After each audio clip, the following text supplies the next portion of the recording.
Welcome to Islamic Life Coach School Podcast. Apply tools that you learn in this podcast and your life will be unrecognizably successful. Now your host, Dr. Kamal Akhtar. Hello everyone. Peace and blessings be upon all of you. I think by this time in our journey through our podcast, you guys are at a point where you know that money is not the most important currency. It is an important currency, but it's not the most important one. But I also wish that I could permanently dismantle the belief that time is your most important currency. It's not. What's even more valuable, what is even a more precious asset for you, more foundational, is your attention. Your attention is more valuable than your time and your money, because even before you spend a single minute on a task, before you whip out your wallet and your cash or swipe your card, you've already made an investment in that task with your attention. You've chosen where you mentally place your energy, your focus, your awareness, and that choice determines everything that follows. So think of attention as the original currency. Whatever you give it to, whether it's a problem, a person, a story, or whether it's a solution, that's what's going to begin to grow in your life. Your brain is neuroplastic, and it doesn't take breaks from that, which means it's constantly reshaping itself based on what you focus on. If you're paying attention to chaos and conflict, you're wiring your brain for reactivity. You pay attention to healing, safety, and joy, and those are the circuits that you're strengthening in your brain. Those are the states that are going to take a stronghold in you. So there are 2 points I'm going to make in this podcast, and that is, we're wasting this currency because we're paying attention to the outside, and we're wasting this currency because of the quality of the attention we're paying. So like I said, your brain changes based on the neuroplasticity towards whatever you attend to. Trauma decreases the gray matter of the prefrontal cortex. It decreases the right and left brain connection of the corpus callosum. But neuroplasticity can increase both of these entities, depending on what kind of healing work you decide to pay attention to. So the loss of the gray matter in the prefrontal cortex, the self-regulation area, is not a permanent change. Same thing, the loss of connection between the right and the left brain is also not a permanent change. Through your biggest asset, that is your attention, you can change wiring in both of these areas. Now, one of the biggest impacts of technology currently is that your attention is mostly outer focused. It is focused on a device. It is focused on somebody else, something else. And as a part of trauma and trauma recovery, it is very commonly known that the brain gets attuned to outside focus, paying attention to the cues in the environment, both consciously and subconsciously. This is to constantly inform the body for your safety or unsafety in the situation. When the mind and the body are working to pay attention to the external cues to keep you safe, which is a habituated response of previous trauma, when currently your environment might be perfectly safe, then you're missing out on interoception. And that is your ability to attend to yourself inwardly. That is your ability to focus on your body's sensations and needs. That includes the physiologic needs of hunger or using the restroom, feeling tired. Also includes the needs of emotional cues, like feeling angry, frustrated, calm, peaceful. When your attention's outer focused most of the time, thanks to the very addicting nature of the devices or your previous history of any trauma, you have less attention to spare inwardly. And that creates a mind-body gap, where you're mostly thinking and intellectualizing the solution to your problems, rather than listening to your body, which is where most of your subconscious mind is housed. And this is exactly where your healing intelligence lies. And when you miss out on this big piece of information, you miss out on proper healing. And you miss out on proper utilization of your currency. So let's talk about where your attention actually goes. Most of the time, it's not where you might intend to go, not where you plan for it to go, but where your brain defaults your attention to when it's on autopilot. If you're like most of the high-functioning, deeply capable women that I coach, your attention is constantly pulled outwards because that's the default. You're tracking notifications, scanning facial expressions, worrying about the emails, decoding the shift of tone in your spouse or your kids or your colleagues. This isn't because this is a bad habit or it's a lack of willpower in you. This is what the brain defaults to when it's learned to survive. When you've experienced emotional inconsistency or any kind of relational rupture, your brain learns to scan the environment obsessively. It asks, is it safe? Am I in trouble? Did I disappoint someone? Is the vibe off? The outer directed attention becomes your normal that drains your currency. And the outcome is, if you're in this kind of circumstance, you spend a lot of time vigilantly tracking that environment. But if you decide to pay attention to this dynamic, this outward attention that has been demanded of you through the dynamics of your current lifestyle or your past, you can return that attention inwards, and you can build the muscle of inward focus by just paying attention to your body. Your attention is your most important currency. Whether you decide to think about it or not, whether you know it has a potential to change or if you don't know. And plus, thinking about something does not mean it will change positively. If you're paying negative attention, if you're spiraling negatively in your thoughts while thinking about a situation, then of course the outcome will be negative as well, which is the second point I'm going to make in this podcast. But first, what's the antidote? How can we fix this? How can we retrain the brain to direct attention inwardly? And that is by vigilant redirection.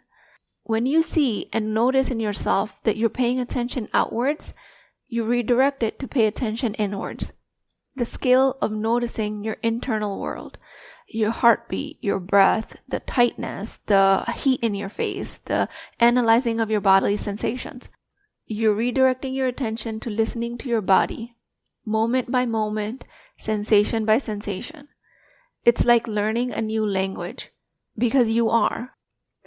One very important reflection question that I'm going to ask you to ask yourself is, can I name one sensation I'm feeling in the body right now?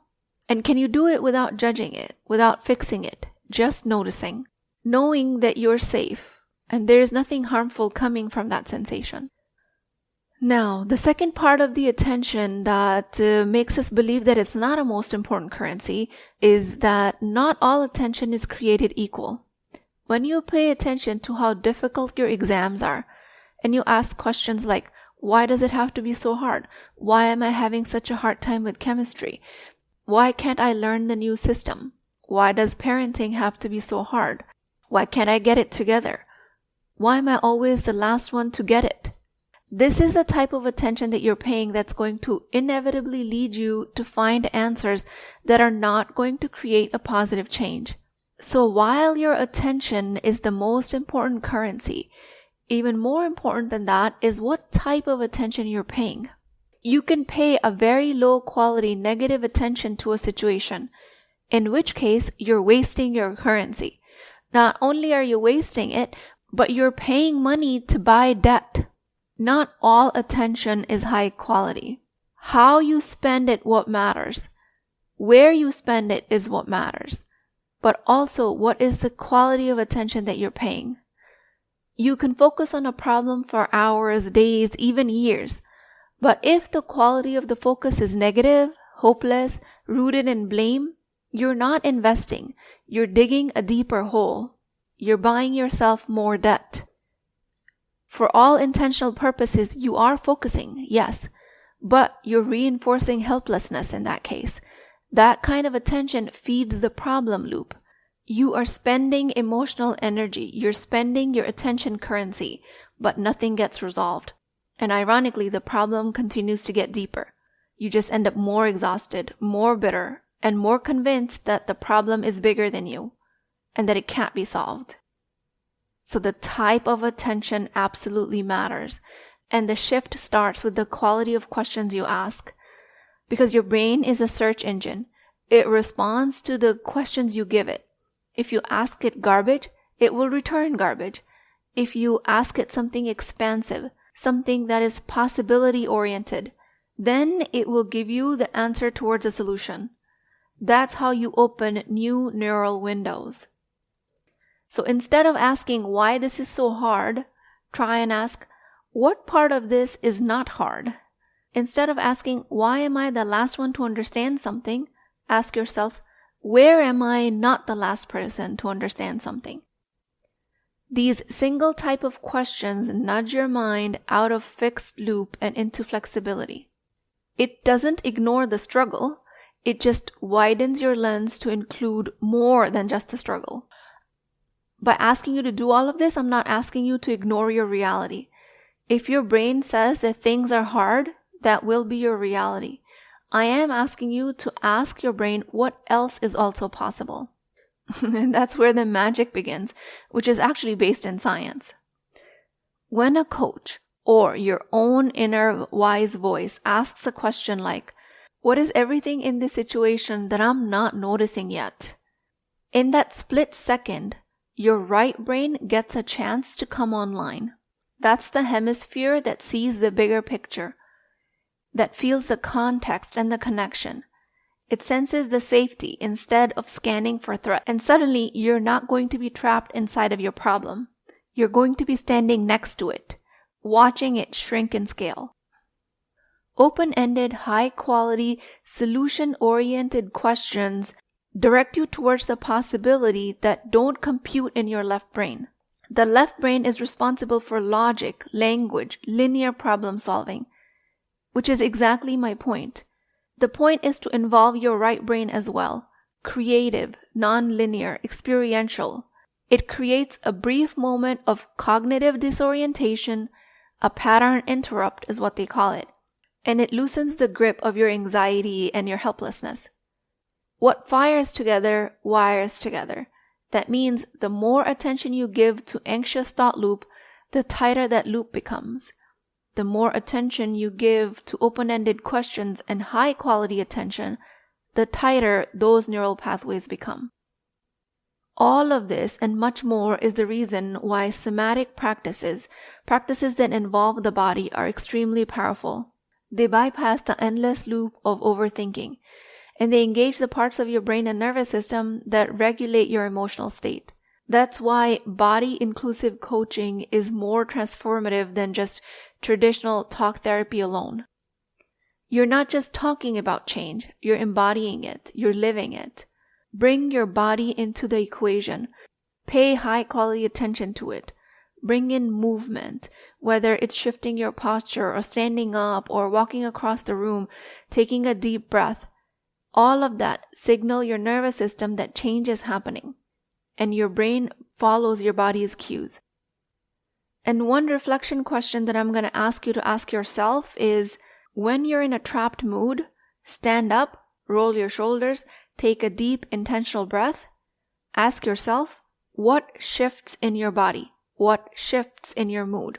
What becomes available to you that wasn't available a few seconds ago? When you feel something overwhelming, like anxiety, shame, or fear, it often exists as a vague, all-encompassing cloud. It feels like all of these feelings is you, not something that you're experiencing. That's because your emotion is still living in a mental construct full of abstract thoughts and associations that are ongoing. When your brain does not know where else to go, it just spirals. But the moment you interrupt this pattern, the moment you ask, where do I feel this in my body? You give the emotion a location. You draw a boundary around it. You visualize it. You're shifting your attention from linear thinking to somatic experience. Now, instead of being in the anxiety, you're observing it, naming it for where it is. Tightness in my chest, flushing in my face. All of that automatically implies that there are other places where your emotions don't exist, and you're able to separate yourself from these sensations. That act alone creates mental spaciousness. This is high-level attention, a very high-value currency, something that you have plenty of if you put it into practice. So far what I've talked to you about is that attention shapes your brain. That's neuroplasticity. Whatever you pay attention to will literally grow neural connections around it. Trauma reduces brain's capacity of regulation, less gray matter, weaker left-right brain communication, but healing attention can restore all of it. So attention is what determines the architecture of your brain, not your past, not the future.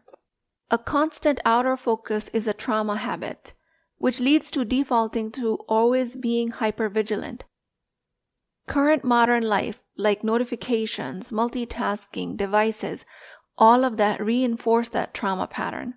The result is you ignore your internal cues more and more. You lose the skill of interoception, and you start to live out of sync of your needs and emotions. This creates a mind-body gap, where you intellectualize more problems, and it widens the gap between the mind and the body. Here, attention heals you because now you don't have to pay attention to thinking harder, but rather pay attention to sensing more clearly. And then we talked about how not all attention is created equal. Negative, ruminative attention keeps you stuck in your problems. The quality of attention matters. Ask better questions to get better neural outcomes. Disruption in your thought patterns creates space. If you disorient the internal narrator, which is usually the left brain logical talk, and you bring it through pattern interrupt questions, open-ended questions, then that gives your right brain space to work. This lets creativity and emotional regulation in. This is how your more expansive thinking takes over little by little. Movement and body awareness absolutely support this shift, which is why an embodied cognition is the bridge. The body is not just along for the ride, it's doing the thinking for you and with you. Locating feelings in the body gives them boundaries, creates contrast, and with that, every emotion and thought becomes a choice. All of this and much more are the reasons why your attention is your most important currency. I have highlighted for you the two most important points, but besides that, you will get to see when you start paying attention correctly what else works for you in this realm. With that, I pray to Allah subhanahu wa ta'ala, Ya Allah, guide my attention to what nourishes me. Guide it to where healing lies. Protect me from distractions that drain me. Make my focus steady and my awareness gentle. Ya Allah, guide my attention to a path to healing and closeness to you. Ameen Ya Rabbul Alameen. Please keep me in your du'as. I will talk to you guys next time. If you're interested in getting coached by me, I'm offering a very affordable opportunity to do that with Wisdom Wednesdays. This is not a course, not a lecture. This is an opportunity for live coaching, real change with Islamic adab and etiquette. You do not need more information. You actually need a space to create change. At $19.99 a month, which is the price of takeout dinner, you as a Muslim woman will create confidence, intimacy, and connection without shame or fear of judgment, because your privacy is my highest priority. So join at www.islamiclifecoachschool.com, resources, Wisdom Wednesdays. I'll see you inside, inshallah.